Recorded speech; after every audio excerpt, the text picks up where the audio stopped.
오늘은 성령 강림 주일입니다. 우리의 모든 죄를 지고 십자가에 죽으신 예수님 3일 만에 부활하셨습니다. 사망 권세를 이기고 주님은 부활하셨습니다. 부활하신 예수님 40일 동안 이 땅에 계셨는데요. 제자들에게 여러 차례 당신의 몸, 부활하신 몸을 보여주기도 하셨고 하나님의 나라를 전파하기도 하셨습니다. 그리고 예수님 승천하셨습니다. 예수님께서 부활하신 지 40일째 되는 날 승천하십니다. 승천하실 때 예수님은 제자들에게 아버지의 약속하신 성령을 기다리라 그렇게 말씀을 남기셨습니다. 승천하신 예수님을 목격한 제자들 마가의 다락방에 모여서 예수님 말씀 그대로 아버지의 약속하신 성령을 사모하며 기다립니다. 그때 마가의 다락방에 120명 정도 예수님의 제자들이 있었습니다. 그들은 열흘 동안 마음을 같이하여 오로지 기도에 힘쓰게 됩니다. 오순절이 됐습니다. 예수님께서 부활하신 지 50일째 되는 날, 예수님이 승천하신 지 열흘째 되는 날 오순절입니다. 그날 마가의 다락방에 성령이 임하게 됐습니다. 사도행전 2장에 보면 불같은 성령, 바람 같은 성령이 임하신 겁니다. 그래서 이 땅에 교회가 탄생하게 됐습니다. 성령 강림절은 교회의 생일이라고 그렇게 표현할 수도 있겠죠. 오순절날 성령이 임함으로 그곳에 모인 120명 예수님의 제자들은 다 성령으로 충만하게 됐습니다. 여러분, 교회와 성령은 뗄 수 없는 깊은 관계에 있습니다. 우리 그리스도인과 성령은 뗄 수 없는 깊은 관계에 있습니다. 우리 교회도 오순절의 역사, 성령의 역사가 임해야 되는 줄 믿습니다. 초대교회 성도들, 그들은 다 성령의 사람으로 살았습니다. 오늘 우리들도 오순절의 성령의 역사가 있고, 그래서 우리 모두도 초대교회 성도들처럼 성령의 사람으로 살 수 있기를 바랍니다. 그래서 오늘은 마가복음을 통해서, 특별히 마가복음 1장을 통해서 성령의 사람 예수님에 대해서 말씀을 드리려고 합니다. 첫째, 예수님은 성령으로 세례를 베푸십니다. 예수님의 선구자 세례자 요한이 있죠. 그는 예수님에 대해서 이렇게 증언을 합니다. 본문 7절과 8절에 보시면 나는 물로 세례를 베풀지만 예수님은 성령으로 세례를 베푸신다. 그렇게 예수님에 대해서 증언을 합니다. 성령으로 세례를 베푸시는 분입니다. 마태복음과 누가복음에 보면 좀 더 구체적으로 성령과 불로 세례를 주신다. 이렇게 표현하고 있습니다.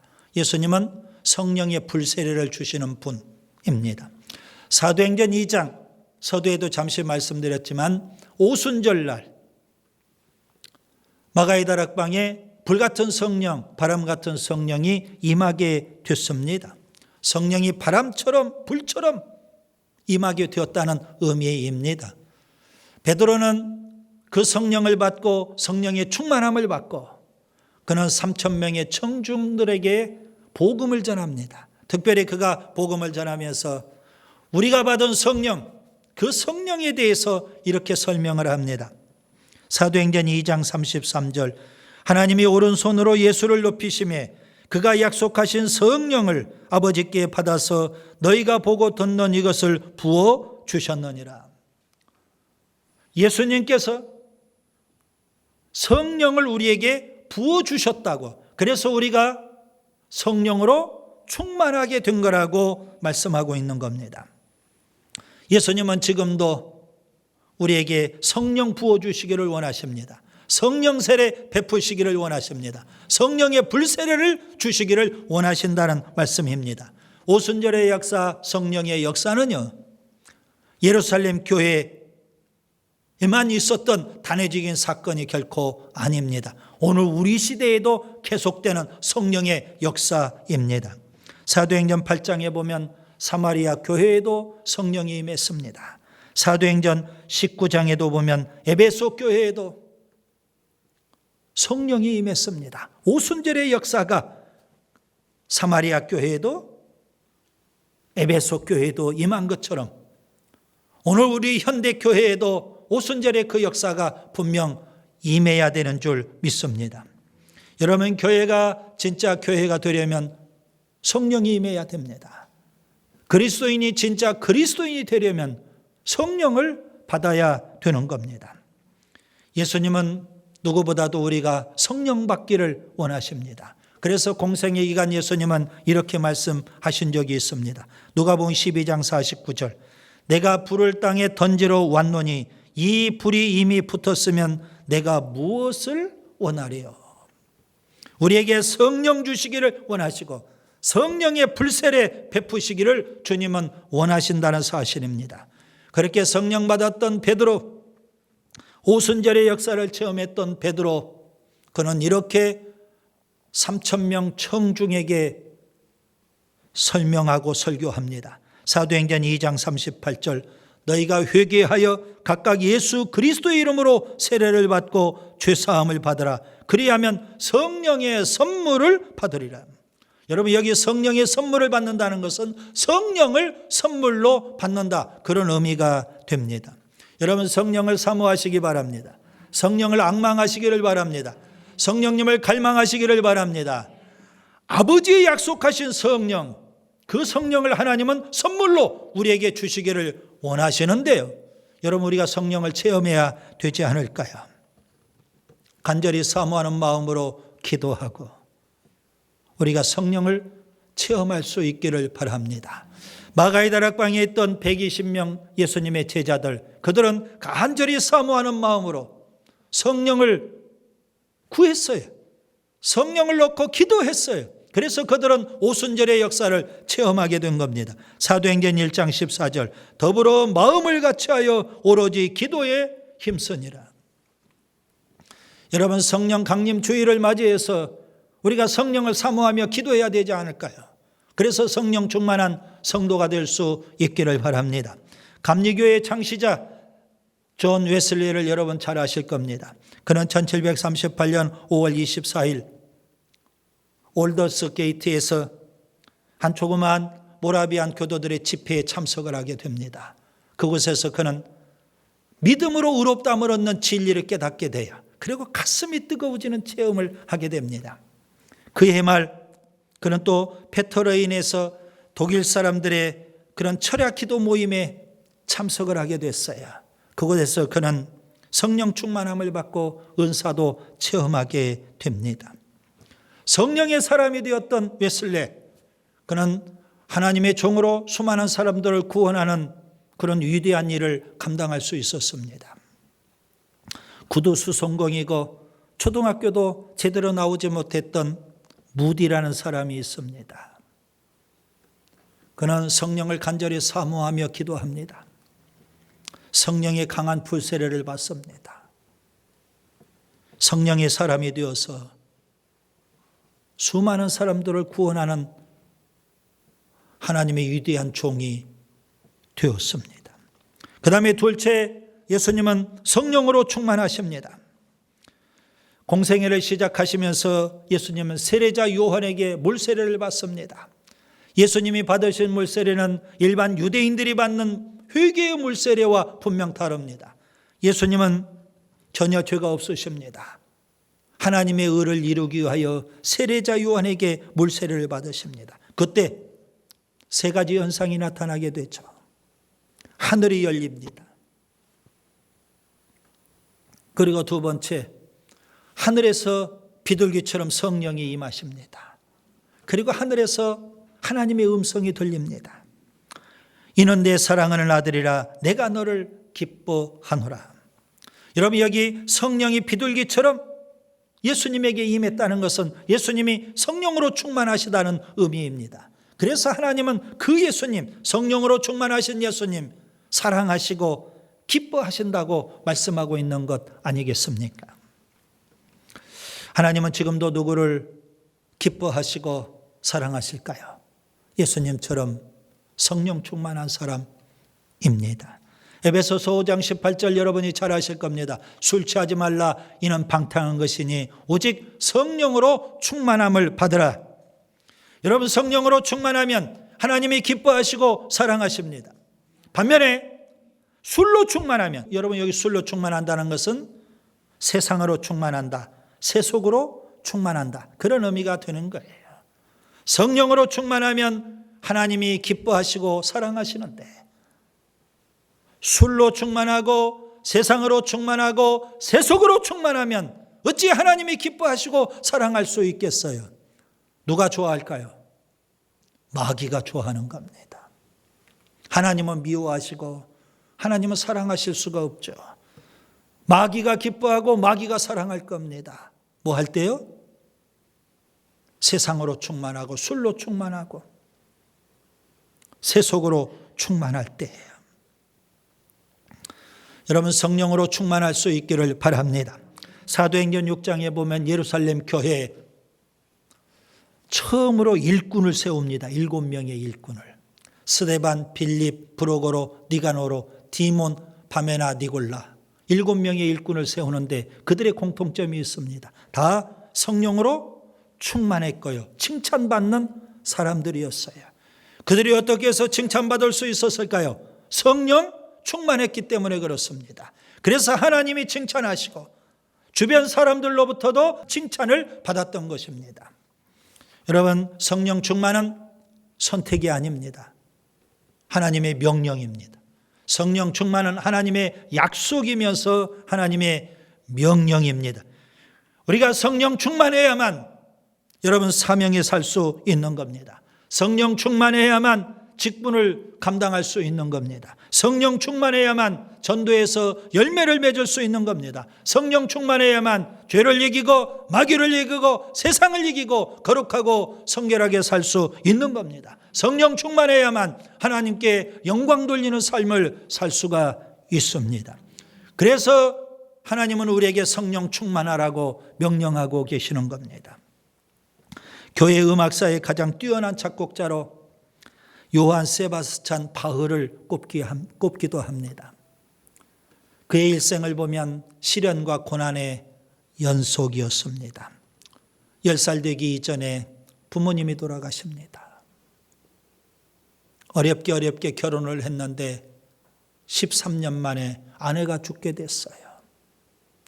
눈 수술을 2번이나 받았는데 시각장애인이 되고 말았어요. 게다가 뇌출혈로 쓰러져서 반신불수가 돼요. 그의 삶은 글자 그대로 고난과 시련의 삶이었어요.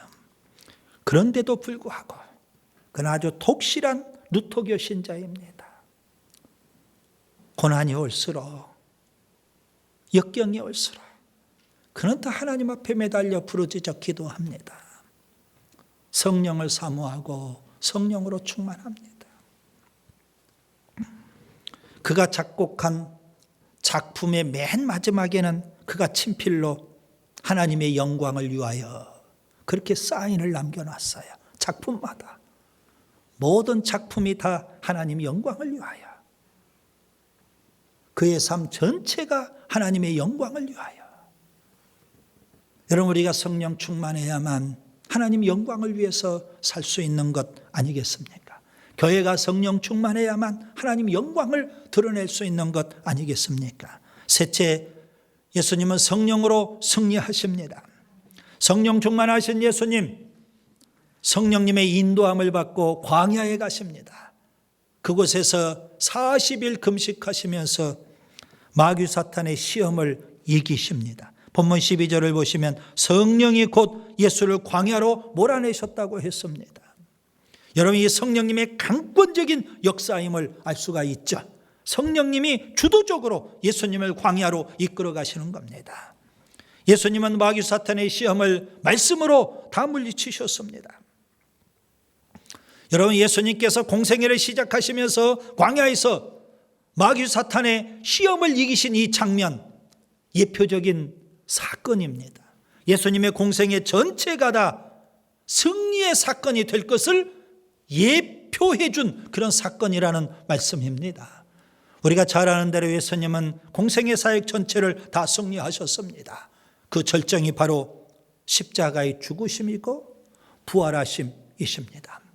승천하신 예수님, 그리고 다시 오실 예수님, 그 예수님은 심판주로 오셔서 온 세상을 심판하시게 될 겁니다. 승리의 주로 이 땅에 주님은 분명 다시 오시게 됩니다. 요한일서 3장 9절, 죄를 짓는 자마다 마귀에게 속하나니 마귀는 처음부터 범죄함이라. 하나님의 아들이 나타나신 것은 마귀의 일을 멸하려 하심이라. 예수님은 마귀의 일을 멸하기 위해서 이 땅에 오셨고요, 광야에서 40일 금식하시면서 마귀 사탄의 시험을 이기셨고요, 비록 십자가에 못 박혀 죽으셨지만 사망 권세를 이기고 주님은 부활하셨습니다. 승리하신 겁니다. 창세기에 보면 에덴 동산에서 아담과 하와가 범죄하죠.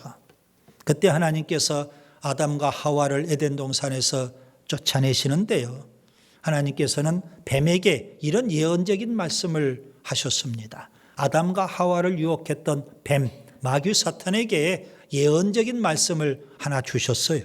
창세기 3장 15절이에요. 그 말씀이 바로 원시복음 혹은 원복음이라고 그렇게 표현하기도 합니다. 내가 너로 여자와 원수가 되게 하고 내 후손도 여자의 후손과 원수가 되게 하리니 여자의 후손은 내 머리를 상하게 할 것이요 너는 그의 발꿈치를 상하게 할 것이라. 여러분, 여기 여자의 후손은 메시아 예수 그리스도를 가리키는 겁니다. 자, 뱀이 여자의 후손 메시아인 예수 그리스도의 발 뒤꿈치를 상하게 한다. 이 표현은 예수님이 십자가에서 못 박혀 죽으신다는 것을 상징적으로 표현해 준 겁니다.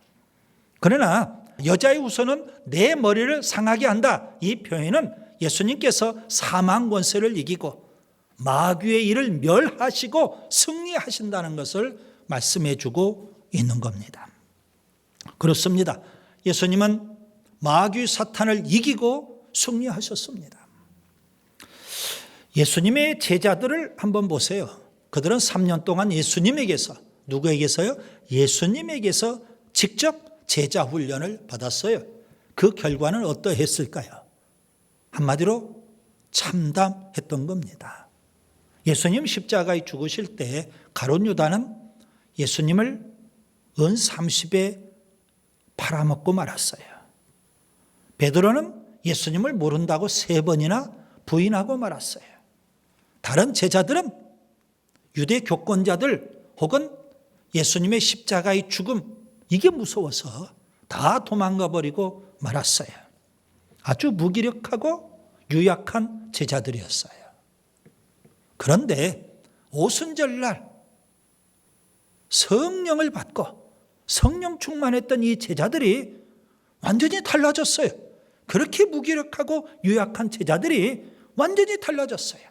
그들은 더 이상 유대 교권자들, 로마 제국 두렵지 않습니다. 십자가의 죽음 무섭지 않습니다. 그들은 넉넉히 세상을 이기며 살았던 겁니다. 그게 바로 성령 충만입니다. 오늘날 현대의 많은 교회들이 너무나도 무기력합니다. 왜 그럴까요? 성령 충만하지 못하니까. 오늘날 주변에 많은 그리스도인들이 너무 유약합니다. 왜 그럴까요? 성령 충만하지 못하기 때문에 그렇습니다. 마귀 사탄과 싸워 이겨야 되겠고, 세상과 싸워 이겨야 되겠고, 세속, 쾌락, 향락 싸워 이겨야 되는데 조그만 유혹 시험 이거 하나 이기지 못하고 무기력해지고 유약해지는 우리의 모습들 혹시 아닌지요? 하나님은 우리가 싸워 이기기를 원하십니다. 하나님 우리가 승리하기를 원하십니다. 여러분, 천국은 누가 갈 수 있을까요? 이기는 자가 간다고 성경은 분명 말씀합니다. 요한계시록 21장 6절 7절, 나는 알파와 오메가요 처음과 마지막이라. 내가 생명수 샘물을 목마른 자에게 값없이 주리니 이기는 자는 이것들을 상속으로 받으리라. 나는 그의 하나님이 되고 그는 내 아들이 되리라. 여러분, 우리가 예수님의 제자라면 예수님처럼 성령 충만해서 마귀도 이기고 세상도 이기고 육신의 쾌락과 정욕도 이기고 날마다 승리해야만 우리가 천국을 상속하는 것 아니겠습니까? 하나님 우리에게 승리를 주십니다. 고린도전서 15장 57절, 우리 주 예수 그리스도로 말미암아 우리에게 승리를 주시는 하나님께 감사한다. 바울이 그렇게 말합니다. 우리에게 날마다 승리를 주시는 하나님, 그 하나님의 놀라운 역사를 여러분 우리가 경험해야 되지 않을까요? 성령 충만함으로 날마다 승리하며 사시기를 바랍니다. 이제 말씀을 정리합니다. 오늘은 성령 강림 주일입니다. 예수님께서 부활하신 지 50일째가 되는 날, 그래서 오순절이라고 표현하죠. 예수님께서 승천하신 지 열흘째 되는 날, 마가의 다락방에 불같은 성령, 바람 같은 성령이 임했습니다. 그래서 교회가 탄생하게 된 겁니다. 성령 강림절은 교회 생일입니다. 여러분, 우리가 성령 충만해야 되는데요. 그래서 오늘은 제가 성령의 사람 예수님에 대해서 말씀을 드렸어요. 예수님의 제자라고 하는 우리들, 예수님을 닮아야 되지 않을까요? 예수님의 무엇을 닮아야 될까요? 예수님은 성령의 사람이셨어. 그래서 우리도 예수님처럼 성령의 사람이 되어야 돼. 그래야 되지 않을까요? 예수님 성령으로 세례를 주십니다. 성령의 불세례를 주십니다. 사모하는 마음으로 기도해서 예수님이 주시는 성령 세례를 받고 성령의 충만함을 받고 예수님처럼 마귀 사탄과 싸워 이기며 살아야 되는 줄 믿습니다. 성령님은 지금도 우리에게 충만히 임하시고 우리로 하여금 죄를 이기고 마귀를 이기고 세상을 이기며 승리하는 사람, 성령의 사람이 되기를 원하시는 줄 믿습니다.